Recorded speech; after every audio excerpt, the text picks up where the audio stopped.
Welcome back to CGI Youth Stories. I'm here with George Wilson, who is a safety for the Buffalo Bills, but also has his own organization and has been doing charitable work through that organization.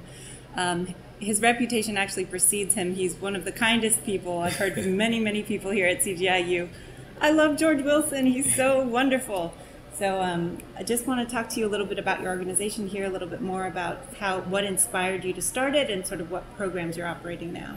Well, my foundation is called the George Wilson Safety Foundation. Safety being the position I play in the NFL, it's actually my mission statement for my foundation.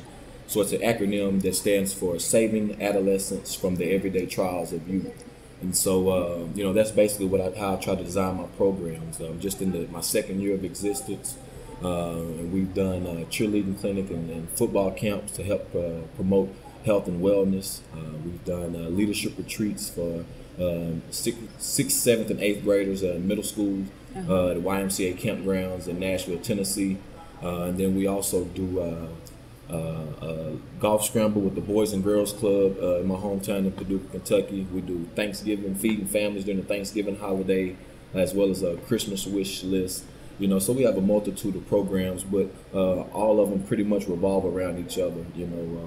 I got started by just basically going to schools and visiting with students and teachers and sharing my story of how I got, from a young boy in Paducah, Kentucky, all the way to playing in the NFL today, and how that journey to pursuing my dream, has impacted me and helped me to be the man that I am today. And so I just try to go back and share those stories, share those moments with those kids, and just seeing the response from those teachers and students, encouraged me to go ahead and step out on faith and start my own foundation. That's terrific.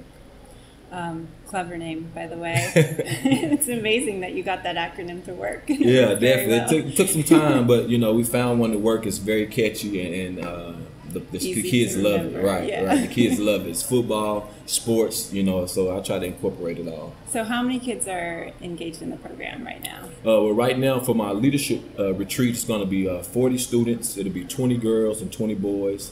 For my football camp and cheer clinic, last year we had over 200 students come out. For my golf scramble, we had about 40 people to come out and play in the golf scramble. We fed 100 families during the Thanksgiving holiday in Buffalo, New York, where I play.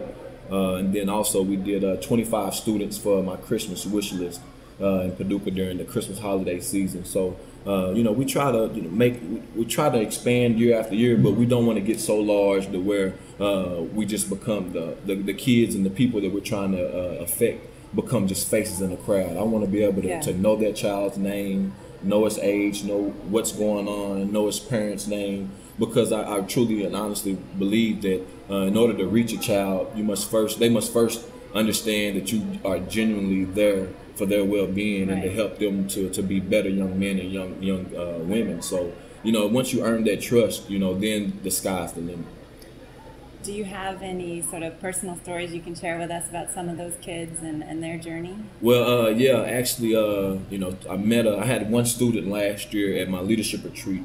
His name is Jay Rodriguez, and pretty unique. One thing about Jay is hearing impaired, and so I have to talk. I know a little sign just from coming up through school, but I don't know much. But just in talking to Jay, to see a kid who has an obstacle that he has to overcome on a daily basis, and to see him open up over that weekend at a leadership retreat, really just opened my eyes on how much of an impact my foundation can have on young people's lives. And as a result, I ended up sponsoring Jay to go back to the campsite last summer to take part in a 2-week camp session at the YMCA campgrounds and everything. And so I got to see meet Jay's mother for the first time during my football camp in Paducah last summer, and she just came up to me and almost cried, just hugging me and thanking me for taking the time and investing, that time and money into Jay to go and have a lifetime experience. He learned how to fish, he learned how to canoe, so many other things that he may not have had an opportunity to do had we not went off to the YMCA campgrounds for that leadership retreat. So just to see, how something that may seem small to me seems like it's the world to other people, and just that warm feeling that you have when you're driving home, when no one else is in the car, those are the moments, when you leave a school or you leave a program, that warm feeling inside, those are the moments, that keep me motivated and keep me wanting to do more. Absolutely. It sounds like you're locked in now. You're just going to keep growing and you're never going to stop. Can you talk a little bit more about sort of the outdoor component of the program and why that's important? Yeah, the outdoor component, of my leadership retreat, we did an obstacle course last year. This year we're going to do zip lining. So we try to don't just sit in the classroom. We don't try to just do all athletic activities. We try to do enough of everything so we can draw in all the students that we have. You can use sports as a teaching tool, but any type of outdoor activity where you put kids in groups that they're not accustomed to being in. Don't group them with their friends. Group them with students that don't typically work with, so that they can work on their communication, work on their strategy, work on working with different people from different backgrounds, and knowing how to collectively put your ideas together toward one common goal. And so I don't try to just stick to one thing. I try to do a multitude of things because I believe in keeping it fresh and keeping the kids active. And because at the end of the day, I want them to be healthy and take ownership of their own healthy lives, because we can't sit and wait until things become an issue before you try to address it. So I try to teach health and wellness through all my programs and try to keep them active. Yeah. You were telling me a little bit about maybe expanding to other states. Can you talk a little bit about that now? Yeah, for the most part, most of my programs take part in Paducah, Kentucky, where I'm from, and Buffalo, New York, where I currently play football. And so I attended college at the University of Arkansas.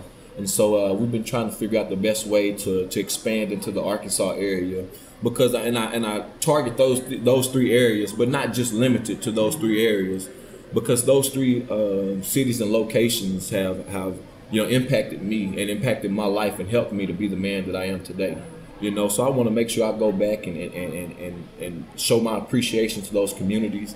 I can't go back and pay it in money, but I can pay forward the investments that people have made into me for me to be where I am today, and I can make those same investments in the kids that take part in my foundation activities. Yeah, that's incredibly inspiring. I think, CGI inspires people to do things all over the world, but I think going back to your hometown, doing work in your own backyard where this work needs to be done, I think it's so important, and I think it sets a good example for someone who might feel daunted by the idea of doing something in another country.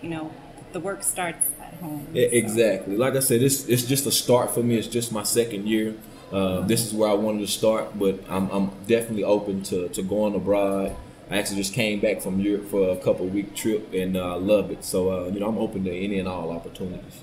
Well, thank you for sharing your story. I hope you continue to be involved in CGI, and go Kentucky. We'll be watching later tonight.